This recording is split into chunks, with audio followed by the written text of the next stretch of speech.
Da li vam je rekla istinu? Da vidimo.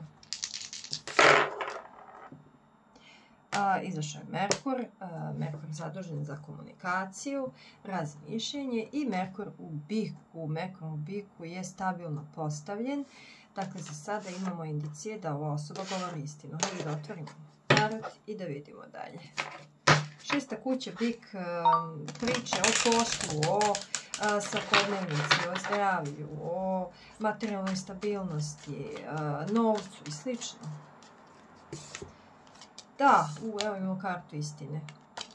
As mačeva i opet priča se o nekoj stabilnosti, ne može bude materijalna, može bude emotivna stabilnost.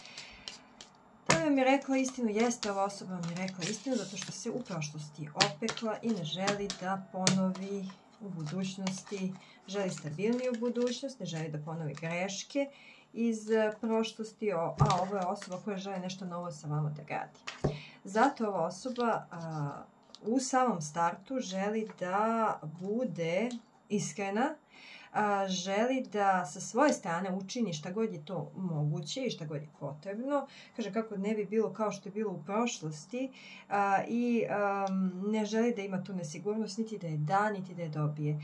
Dakle, ovo je osoba koja je položila iskreno karte na sto i rekla takva i takva je situacija. Možda i stvari koje je pričala nisu išle njoj u prilog, ali ova osoba jeste rekla istinu. Zašto? Zato što želi u budućnosti da sve bude kako treba, da gradi nešto novo. Da, ova osoba je imala, boga mi, neke teške događaje, moguće čak i neke zdravstvene probleme, ukućana ili sopstveno ili jedno i drugo.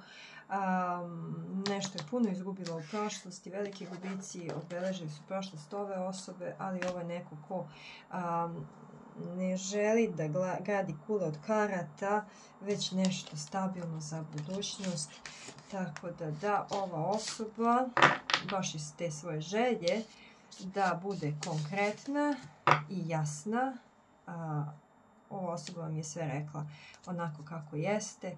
Eto, dragi moji, drago mi da sam imala ovako pozitivno čitanje. Vi mi u komentarima pišite na koga se ovo odnosilo, na koji način se ovo odnosilo na vas i također ukoliko su vam potrebne lične, profesionalne astrološke i tarot konsultacije, javite se na e-mail exalted.venus86@gmail.com, imate i u opisu videa.